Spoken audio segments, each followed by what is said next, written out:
Assalamualaikum warahmatullahi wabarakatuh. Kembali lagi dengan saya Ramadan Putra. Kali ini saya akan mempresentasikan fungi laut dengan jenis Aspergillus versicolor. Perkenalkan dulu, nama saya Ramadan Putra dengan NIM 1904113317 dari kelas THPB. Nah, sebelum kita menjauh mengenal jenis fungi laut tadi, apa sih fungi laut itu? Fungi laut merupakan organisme saprofitik yang menguraikan bahan-bahan organik dan mengatur siklus nutrien di laut. Kemampuan fungi dalam menguraikan berbagai macam substrat kemudian dimanfaatkan untuk mengeliminasi, mendegradasi polutan atau minyak, pestisida, logam berat, lignin, dan pewarna tekstil dari lingkungan seperti C. maritim, Luorti, SPP, Asteromice, Eurychiatus, dan Trichosporon penicillatum. Fungi laut juga menghasilkan berbagai metabolit sekunder yang memiliki aktivitas antiviral, antibakteri, dan anti kanker. Sampai dengan tahun 2004, lebih dari 500 bahan bioaktif telah berhasil diisolasi dan dikarakterisasi dari fungi laut. Penelitian dari Buckney and Ireland 2004, John et al. 2011. Karakteristik fungi laut yaitu berspora, tidak berflagal, sebagian besar berukuran mikroskopik, menghasilkan enzim nitrat reduktase, toleran terhadap salinitas tinggi, menghasilkan spora yang mampu mengapung dan dapat melekat pada substrat protein dinding sel prolit. Nah, kita akan menuju ke Aspergillus versicolor. Apa sih fungi laut yang satu ini? Aspergillus versicolor adalah filamen tumbuh lambat jamur yang biasa ditemukan di lingkungan dalam ruangan basah dan pada produk makanan.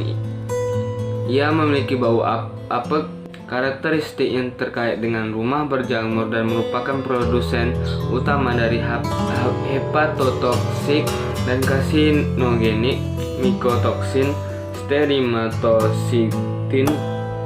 Seperti halnya Aspergillus spesies A versicolor adalah mata, hidung, dan iritasi tenggorokan.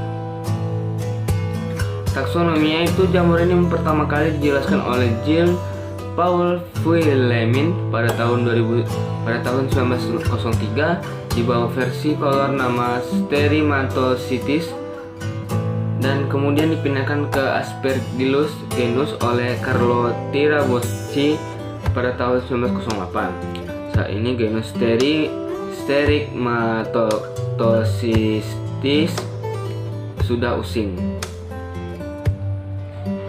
Jamur ini adalah memproduksi mikotoksin atau racun sterimatosistin yang merupakan prekursor aflatoksin B1 isolat. Aspergillus versicolor menghasilkan aflatoksin prekursor sterimatokistin, senyawa yang bersifat mutagenik dan tumorigenik. Ciri-ciri makroskopis berbentuk umbonate, koloni berwarna coklat kuning dan orange atau orange coklat berdiameter 12 sampai 25 mm.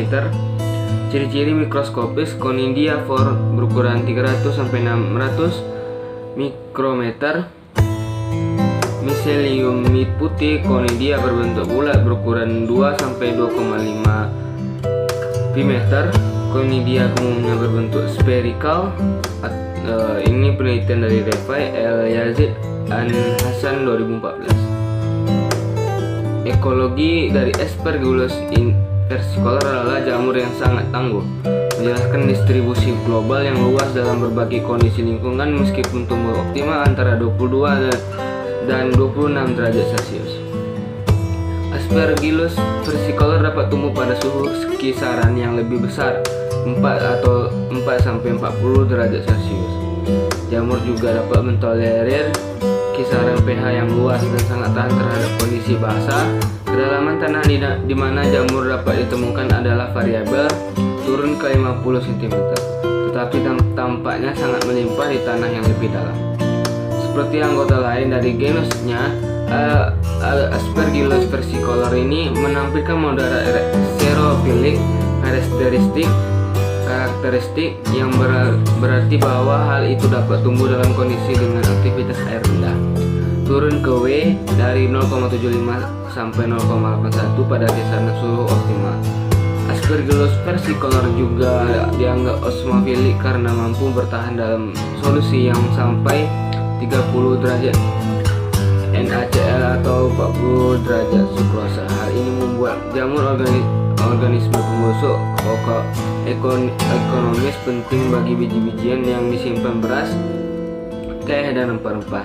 Selain itu, Aspergillus versicolor telah diisolasi dari daerah dengan tingkat garam tinggi termasuk laut mati.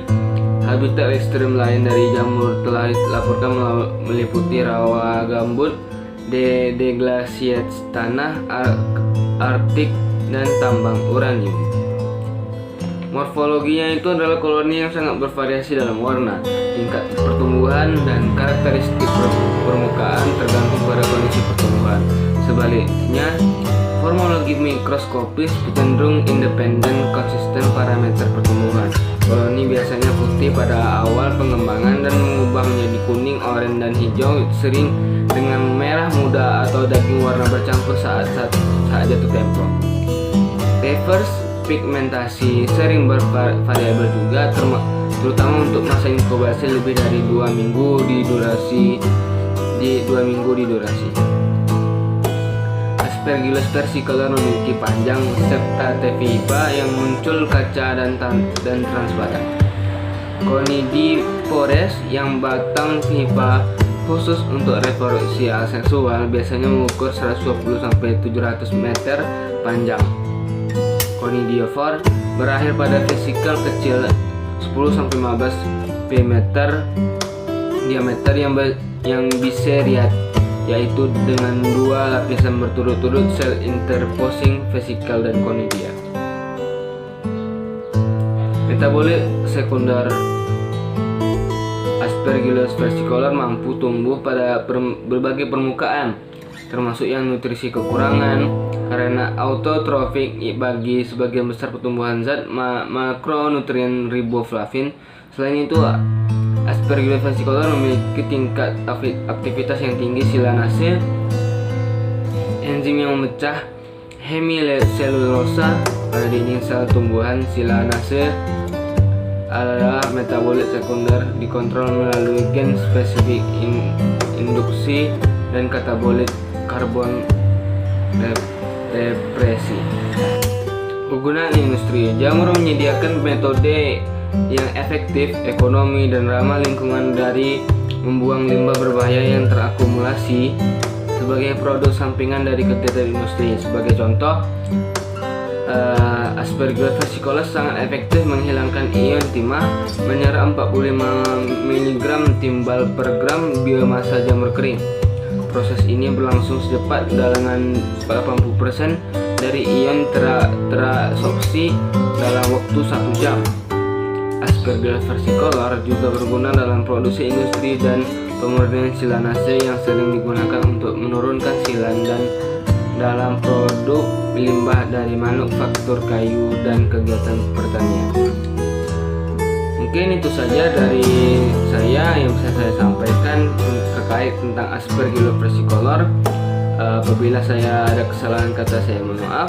Saya akhiri. Assalamualaikum warahmatullahi wabarakatuh. Terima kasih.